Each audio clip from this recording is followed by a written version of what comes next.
Orphan follows the story of Esther, a little girl who turns out to be a killer, and her adopted family. But Esther and her secrets aren't fictional. Jaume Collet Serra's 2009 film, Orphan tells the story of a couple who adopts a 9-year-old girl who may not be exactly what she appears, and was based on a real-life events. Produced through Dark Castle Entertainment, the psychological horror film received mixed reviews, but everyone agreed that the performance of Isabel Forman as Esther, the mysterious orphan, was haunting and exceptional.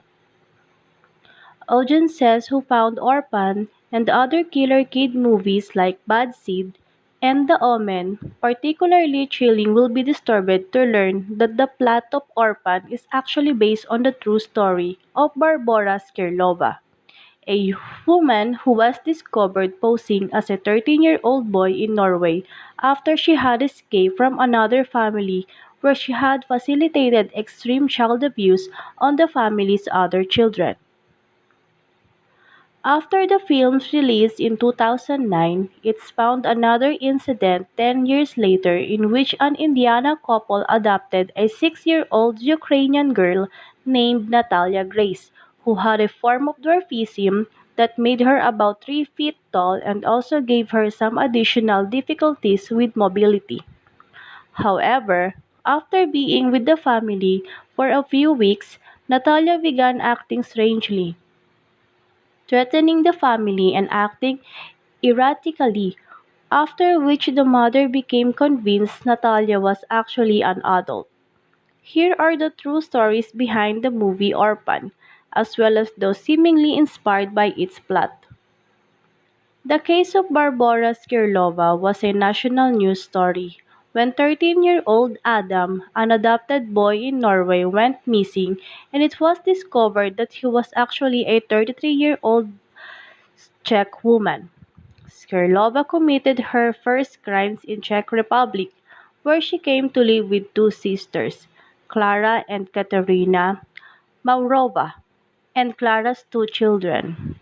Clara had significant mental illness, so much so that it was the cause of her separation from her children's father.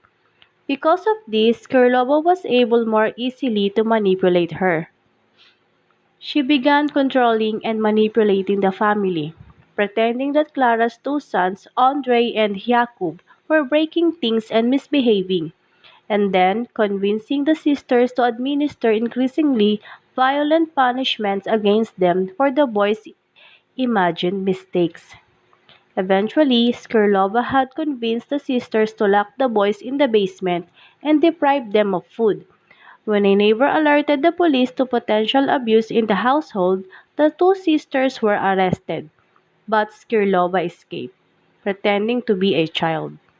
When a 13-year-old boy of Czech parents went missing, Skirlova stepped in to pose as him. It is believed that the parents helped Skirlova pose as their son until she eventually ran away and their ruse was discovered. After Orphan's release in 2009, nearly 10 years later, a unique case came to light which many have been inspired by the events depicted in the film. The Indiana couple Christine and Michael Barnett were well versed in raising children with special needs. In 2010, they adopted 6-year-old Natalia Grace from the Ukraine. She had a form of dwarfism that made it difficult for her to walk. Natalia had been in the US for about 2 years when she came to live with the Barnetts, coming to live with them after her last adopted family had given her up for undisclosed reasons. After a while, Natalia started acting strangely. Christine reported that the girl was threatening the family, standing over them at night, and she even saw her once trying to pour bleach in Christine's morning coffee. Christine began to suspect that Natalia was not actually a child and backs up this suspicion with Natalia's sophisticated vocabulary, lack of interest in toys, and medical tests which supposedly showed Natalia as having the bone density and teeth of a teen or young adult, though later tests dispute these conclusions.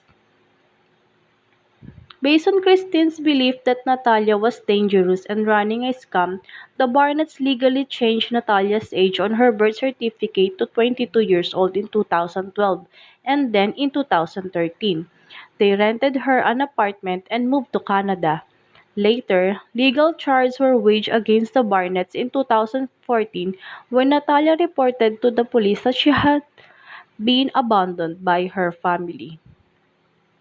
The Barnetts were charged with 2 counts of felony neglect of a minor. Kristen still maintains that Natalia is a dangerous adult running a scam, while Michael, now divorced from Christine, claims the couple knew the entire time that Natalia was a child, but Christine convinced everyone to lie about her age. Natalia's age is still up for debate, and legal action is ongoing to reverse the changes to her birth date that the Barnetts made. When asked about the case, Christine specifically referenced the 2009 film, saying the movie Orphan is exactly what happened.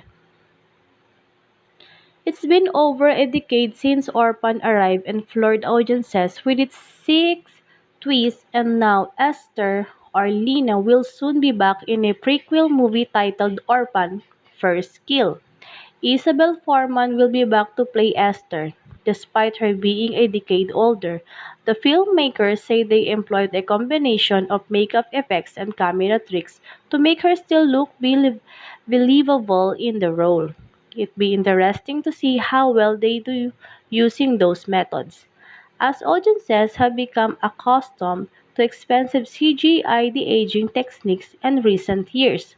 Paramount has yet to set a date for Orphan First Kill's release, but the prequel finished filming back in December 2020, so sooner is probably more likely than later. Whether anything in the prequel will be based on the Orphan true story, Barbara Skirlova or Natalia Grace remains to be seen.